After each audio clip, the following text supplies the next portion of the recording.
Here's the text of Paul Harvey's 1978 So God Made a Farmer speech, which inspired the Ram Trucks Super Bowl ad that has resonated so much with the Americans. And this is the way Paul Harvey said it in 1978. His true and honest words. And on the 8th day, God looked down on his planned paradise and said, I need a caretaker. So God made a farmer. God said, I need somebody willing to get up before dawn, milk cows, work all day in the fields, milk cows again, eat supper, and then go off to town and stay past midnight to the meeting of the school board. So God made a farmer. I need somebody with arms strong enough to wrestle a calf and yet gentle enough to deliver his own grandchild. Somebody to call hogs, tame cantankerous machinery, come home hungry, wait to have lunch until his wife's done feeding visiting ladies, and tell the ladies to be sure to come back real soon, and mean it. So God made a farmer. God said, I need somebody willing to sit up all night with a newborn colt and watch it die, then dry his eyes and say, maybe next year. I need somebody who can shape an axe handle from a persimmon sprout, shoe a horse with a hunk of a car tire, who can make harness out of haywire, feed sacks, and shoe scraps, and who at planting time and harvest season will finish his 40-hour week by Tuesday noon, then pain from tractor back, put in another 72 hours, so God made a farmer. God had to have somebody willing to ride the ruts at double speed to get the hay in ahead of the rain clouds and yet stop in midfield and race to help when he sees the first smoke from a neighbor's place. So God made a farmer. God said, I need somebody strong enough to clear trees and heave bales, yet gentle enough to tame lambs and wean pigs and tend to pink-combed pullets, who will stop his mower for an hour and splint the leg of a meadowlark, and had to be somebody who plowed deep and straight and not cut corners, somebody to seed, weed, feed, breed, and rake and disc and plow and plant and tie the fleece and strain the milk and replenish the seed self-feeder and finish the hard week's work with a 5-mile drive to church. Somebody who bailed a family together with the soft bonds of sharing, who would laugh and then sigh and then reply with simple eyes when his son says he wants to spend his life doing what his dad does. So God made a farmer. Meet the Cape Cod Farmer, brought to you by the Cape Cod Media Center out of Dennisport. We are fortunate today on this winter day, after our second snowstorm on 2 Sundays in a row. We are at E&T Farms at 85 West Lombard Ave in West Barnstable. This is a hydroponic and an aquaponic greenhouse. They raise fish and plants, and it's aquaponics. It's a it's a mixture of hydroponics, which is water, and fish, which that whole room over there, he's growing thousands and thousands and thousands of pounds of fish on a yearly cycle. Hopefully you folks got to see our last episodes. This is our 4th episode in a series of about 20. And we're going to go to Ed Osmond and talk about aquaponics in West Barnstable on Cape Cod. Hello, Ed. How you doing today? All right. This is Ed Osmond. He is the farmer at E&T Farms with his wife, Betty. You might see them around at the Orleans Farmers Market or at the Falmouth Farmers Market or up at the Truro Ag Fair. Ed, give us a little history of E&T Farms. Well, we started out just keeping bees. We have a small pollinating service. We take care of some of the smaller farms and bogs on the Cape. And about 10 years ago, we started raising fish and hydroponic vegetables. And what specifically do you enjoy the most of this? The bees, the aquaponics, your wife telling you what to do, or all of the above? All of the above. I mean, Betty and I both really enjoy taking care of the bees. We've had fish most of our married life in just small tanks in our house, and we both like growing vegetables. And Now you're organic. well, I can't call it organic because when we started this project, Bay State certifiers had no idea on how to classify us. Right. And until the government comes out with the organic standards for fish, I can't say we're organic, but we don't use any pesticides Right. here in the greenhouse. You're on an IPM program. It's total with beneficial insects, Yep. ladybugs, parasitic wasps. So I kind of look at it as we're a little bit beyond organic. You're better than organic. I guess. Yeah, this is a great place. Now, how many gallons of water is consumed in all of this operation? Well, it's all recirculating. Right. So we consume about anywhere from around 5 gallons a day per system between the vacuum of the solid waste and the plant uptake of water. Right. So you're environmentally conscious. You're recycling.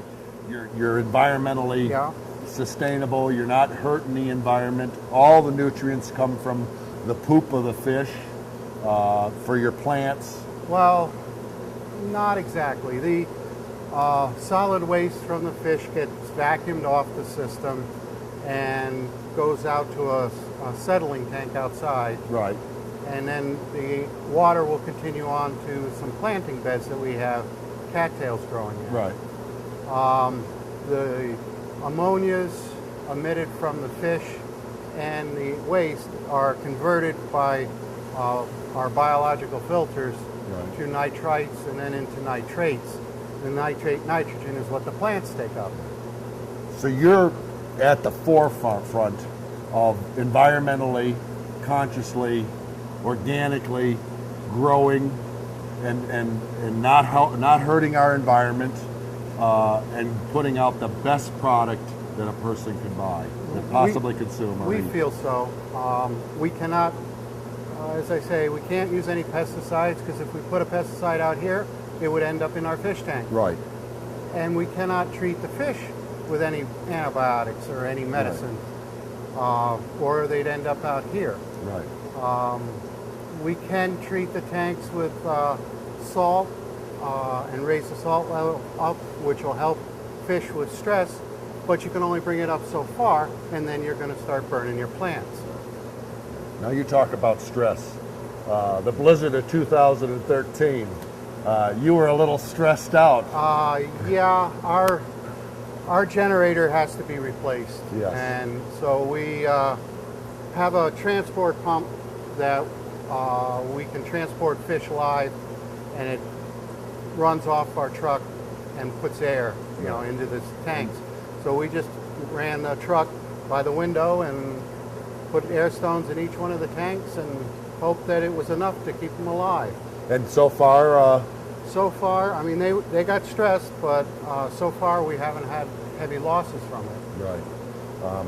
Let's talk about your bees a little bit and your honey. It's a known fact that if you use local honey, it's like a allergy pill for the ragweed and the clovers and the grasses and the flowers. Yeah, it does help build up your immune system to plant allergies. Yeah. Because you're ingesting what you're allergic to in small amounts. Right. Yeah, I remember when we had our little farm stand in Sandwich, everybody, that was just catching on with everybody, and that's now, 10, 11 years ago. Everybody loved the local honey, and we were one of your first customers. Viscolo's Blue Ribbon Farm was one of your first customers. You've come a long way from then. You sell most of everything that you can harvest from your bee colonies yourself. Yeah, we sell the honey, we make candles. We also, on good years, we'll trap pollen and sell that. and that's big on amino acids and proteins, Right. along with helping with allergies. Right. The bee industry has had this severe colony collapse, if that's the right word that to use, and that's not only here. I mean, that seems to be a worldwide thing. Do you want to tell us a little bit about what's going on with the honeybees? And The last word I had gotten about it was that it's pesticide related, that the even minute amounts of these pesticides will trigger a lot of the problems that they're having. There's still a lot of research still needs to be done, but it is really taking its toll. Well, bumblebees are a big thing in everyday life. Without a bumblebee, you don't get your crops. You know, Florida's a big orange grove state. Massachusetts with their cranberries. What else do the bumblebees pollinate? Well, pretty much everything that flowers, whether it be a honeybee or a bumblebee, or Right. there's mason bees that are in the wild that pollinate. Right. And when something gets pollinated, what happens? It's taking pollen from another plant, same type Right. of plant, and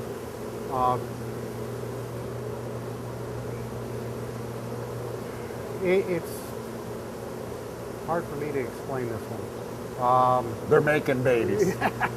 Trying to put it, yeah, basically it's transferring pollen from one plant to another. For fertilization, so that they have a seed. Right, and as they're collecting the pollen, that's how they're transferring it. Right. The honeybee has pollen baskets on its back legs that they pack the pollen in, and that's what, when we do collect, that's what we're getting, Right. is out of their pollen baskets. And now, what's the purpose of honey? Is honey to sustain the hive through the winter, or is it a...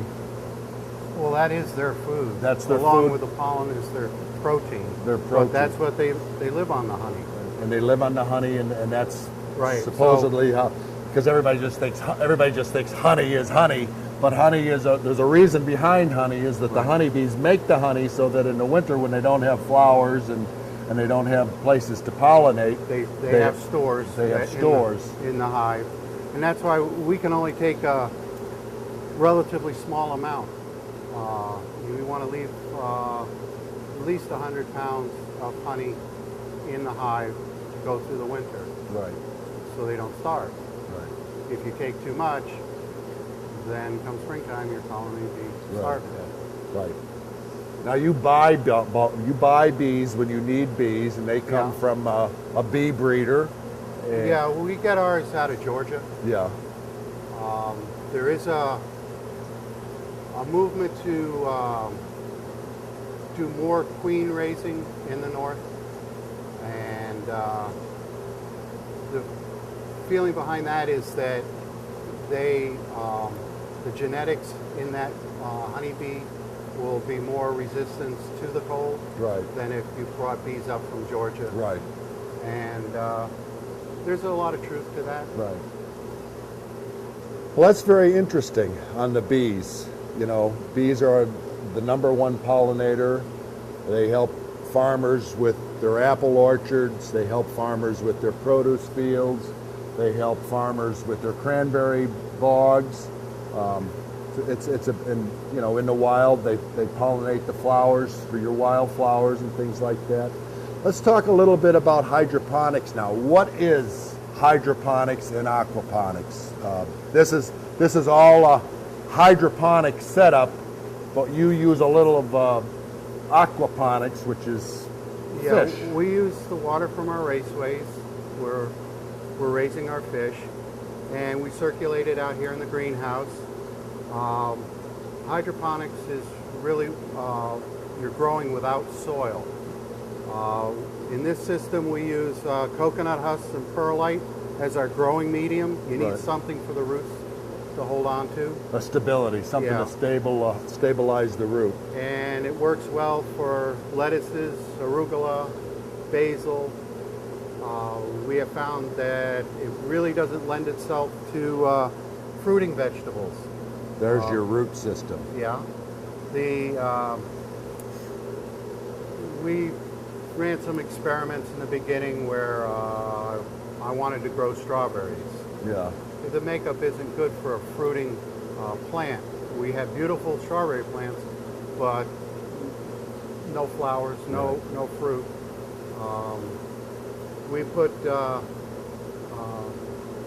nasturtiums in our salad mix for color and also flavor. And when we were growing them on the tables here, they did beautiful plants, but no flowers. So we just stick with the lettuce and arugula. And now this is a lettuce. Right. This is a leafy lettuce. Yeah, we get a mix from Harris seed. Yeah. Now do you scissor cut, or do you pull each leaf, or how do you, when you harvest, We cut it, and then each time, we don't regrow here for a few reasons. One, it keeps the pests under control too. Yeah. It's part of our IPM. It's not staying on the tables that long. We will also dump the coconut husk and perlite out and sterilize the cups and the tray tops. So then we don't have to worry about what system they go back into. Right.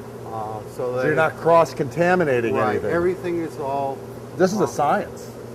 This is really a science. You have to really understand the mechanisms of everything that goes on here. Yeah, there are guidelines that you really need to follow. You need to isolate to make sure you don't have problems. Right. Now this is baby arugula, which you could sell as a microgreen. Well, the micros we do in another type of system where we're just circulating water and nutrient. Right. We use polyester batting for our growing material. It's easier harvesting because when you're cutting it when it's real small, there's too much of a chance of getting some of the coconut husk and perlite mixed in, where if it's on the batting, it does comes out a cleaner product. And this is your arugula. Yeah. That's another couple days, it'll be ready to harvest. Yeah, we'll pull that next week. Yep. And you're growing basil here. You got some great basil. Now, do you support any local restaurants, or do you just do all end-use consumer? Most of our product goes out to the farmers markets. We're doing those year-round now. Now, which markets do you participate in? We do Orleans, Falmouth during the season. We're looking at a couple others for the summer. Then during the winter, we're again in Falmouth, and then I go up to Wayland, Mass, to a farmer's market. Right. You had, when we had spoke earlier this year, you had went to Wayland, and you said you'd had the best day of your whole entire life. You sold out in 45 minutes, and you had a lot of product. It is a big market. Right. They have Russell's Garden Center has a big following, and they put on a big market. There's a lot of vendors, and it's very well attended. Well, you've been in this game as long as I have. We were dinosaurs 12, 15 years ago, thinking that we were going to get rich growing produce and vegetables and meat. I don't know about rich, but I do enjoy it. Right. Little do we know we're, we're doing what we love and love what we do. Yeah. I see you have a whole row of Swiss chard. Yeah, we do Swiss chard and beet greens in a separate system that we use expanded clay for our growing medium. Now, expanded clay is it looks like marbles. Yeah. And it gives us a good water and air ratio to the plants. Right. We can grow in that system right around 8-9 months, and then we can take it, break it down, clean the root matter out, and put it back in and start all over. Good. So it's once you start the system, with the expanded clay, you never have to replace the clay. Just You clean it once a year. Clean it out. Yeah. We do that to add color and texture to our salad. Right. Where the salad greens are grown indoors, they're protected from the wind, Environment. and rain. They're a much softer lettuce Right. than what you'd have in a field lettuce. Same with the arugula. It's not as heavy and veiny as what the Right. you'd normally see. Well, you're able to get a better price for it. I've had your products, and they're very, very tasty, and you do a real good job in sometimes adverse conditions. Now, talk to me a little bit about this beautiful greenhouse. What's this? 30 by 100? 30 by 85? It's 30 by 100. The fish barn's a little bit bigger. Yeah. It's all automatic. It's environmentally controlled. Yeah, we started out in the very beginning with doing everything manually, Yeah. and having our tanks of water, they're 6,000 gallons each tank, Right. and having them open tops, we ended up with so much humidity out here, we couldn't grow anything. Right. Because Good by the- environment for insects, though. Oh yeah, and botrytis and tip burn from the humidity going up and down, Right. because we bring it down during the day, and the minute we went home, it'd go right up through the roof.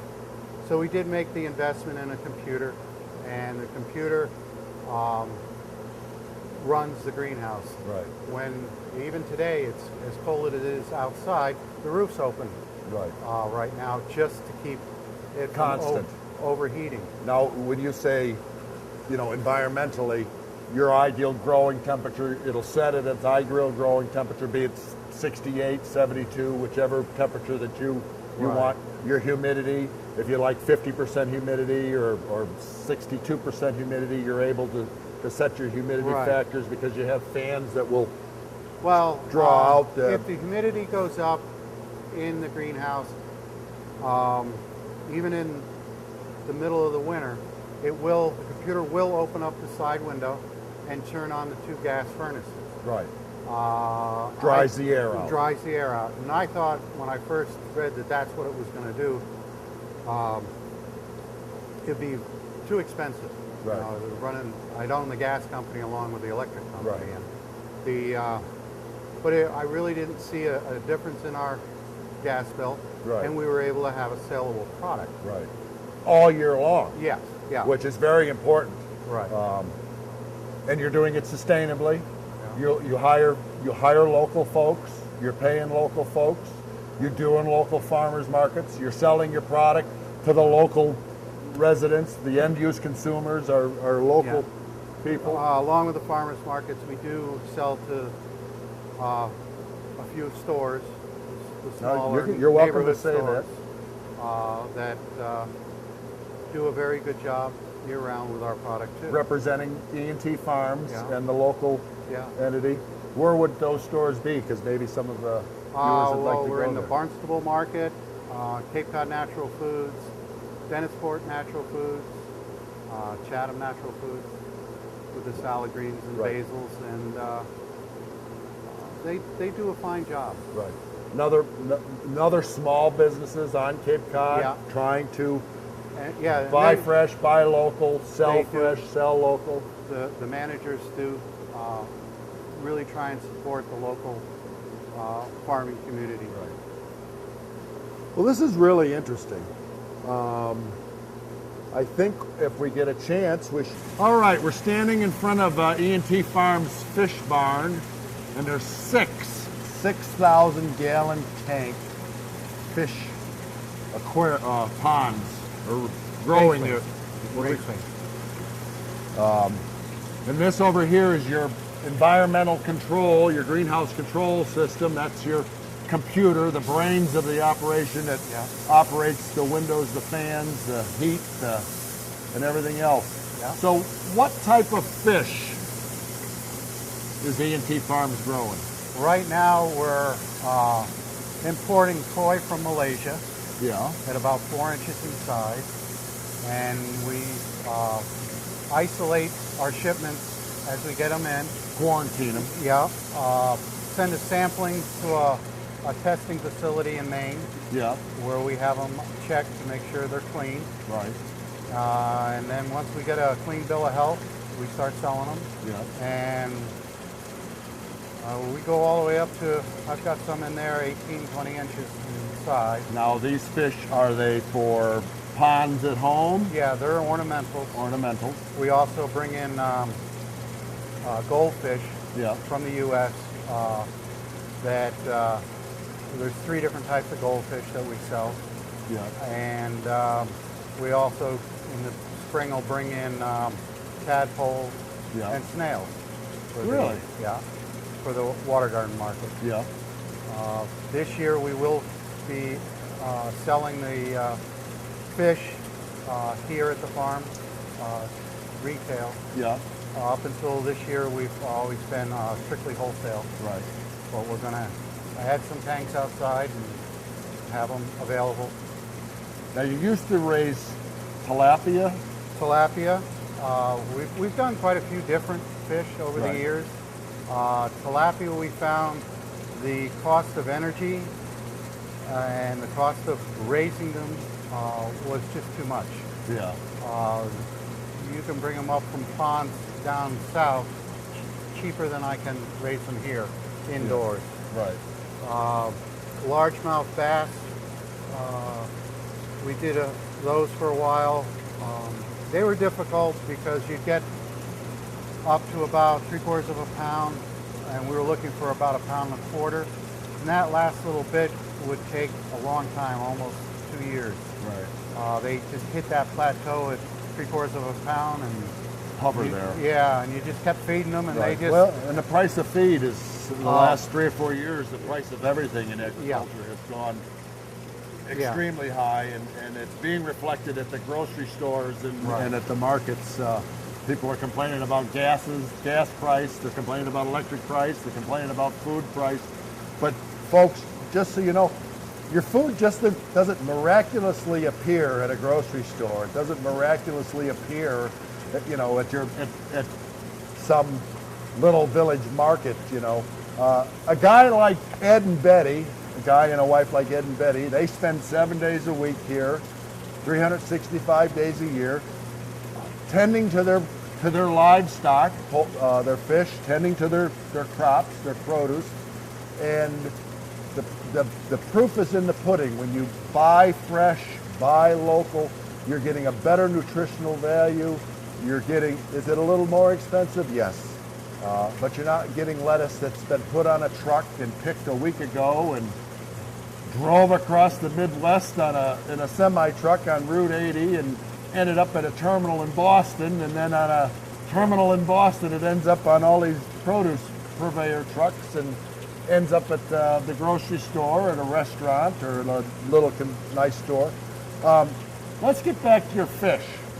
What's the system here? I mean, we got wheels turning, we got nets over the top of things, we got noise going, we got blowers coming on and going on. The nets are actually to make sure the fish don't jump out. Oh, that happens? It can. We have a drum filter Yes. that is taking the solid waste out of the system.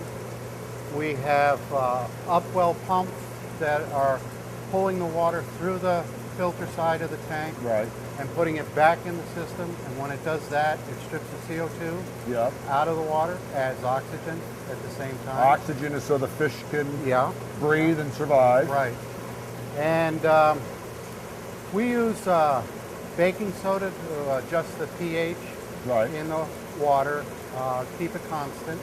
And doing so, we also raise the alkalinity in the water. Right. Now, pH, if you're growing in the ground, you should have a 6.5, 6.7 pH. What's your pH for fish water? We want it right at 7. 7. Yeah. Neutral. Yeah, Yep.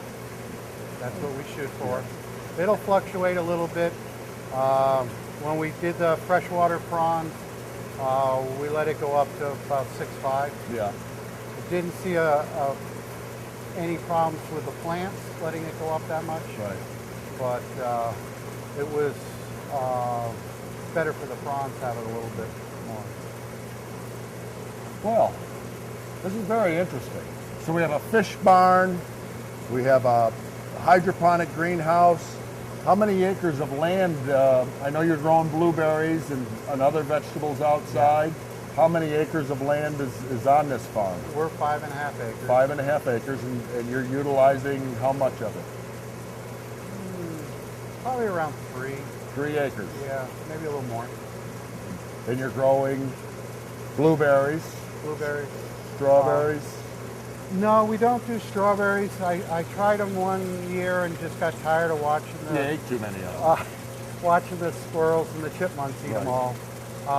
You know, we do the squashes and tomatoes and peppers and cucumbers outside. We went and had some chickens outside that were actually our granddaughters. Well, Betty allowed you to have chickens because... and people would come to the farm and ask us, well, do you sell eggs?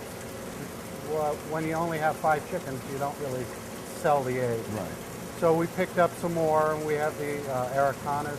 Yep, they're rainbow-colored eggs. Yeah, and we're lower in cholesterol. Going to bring in some more of those because there is a demand for fresh eggs. Right. And we're going to start. We're doing some research, and we have another hoop house that hopefully by spring we'll be growing mushrooms. And now, which variety? Logs on logs? Or well, we're going to do both. We're going to do some shiitakes on logs and some oyster mushrooms. Shiitakes, you have to drill a hole, inoculate it, and then put wax over it, set it on the ground, make sure the humidity's right, the water's right, not too much sunlight, not too much shade, and hope you get a beautiful shiitake mushroom. Right. You got a lot of work ahead of you. Yeah, I guess so. Keeps us busy. Yes.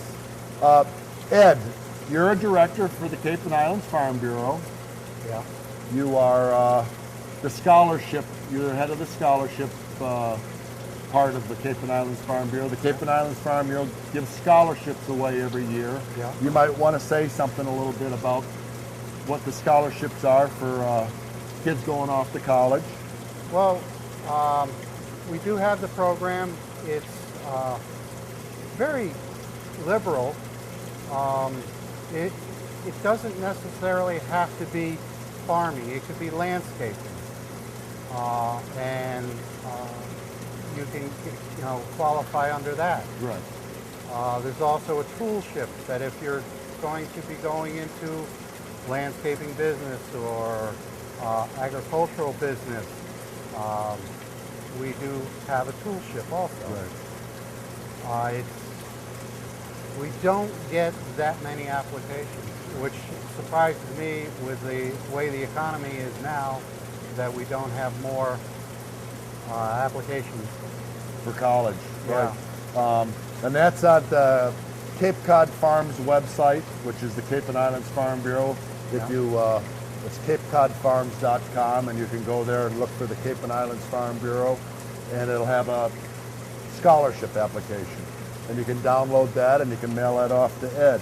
Well, Ed, I want to tell you, this has been very, very, very interesting. And here we are, February 20th, after the second blizzard of 2013. It's 70 degrees, 75 degrees here. It's probably 28, 29 outside. It rained last night, so we only have a foot of snow versus, 2 foot. It's been my pleasure and an honor to meet another Cape Cod farmer. I want to tell everybody that we've got some great shows coming up. I want you to buy fresh. I want you to buy local. I want you to be smart and get local. And I want to thank you for allowing me, Farmer Jim, at Farmer Jim Cape Cod at Comcast.net. That's Farmer Jim Cape Cod at Comcast.net. You can mail me, email me any questions you have about farming on Cape Cod, any ideas that you may have. any farms that you might want us to visit. I know that we are going to go visit a cranberry farm in the spring. We're visiting an aquaculture farm where they grow shellfish. We're going to be doing some equine, which is horses, and some special needs therapy horses. And that's all coming up hopefully in March. But as another farmer on Cape Cod at Miss Scarlett's Blue Ribbon Farm in Yarmouthport, I want to thank everybody for allowing Jim and Ed the Honeyman into your home today. Buy fresh, buy local, get smart, get local. Thank you. And on the 8th day, God looked down on his planned paradise and said, I need a caretaker. So God made a farmer.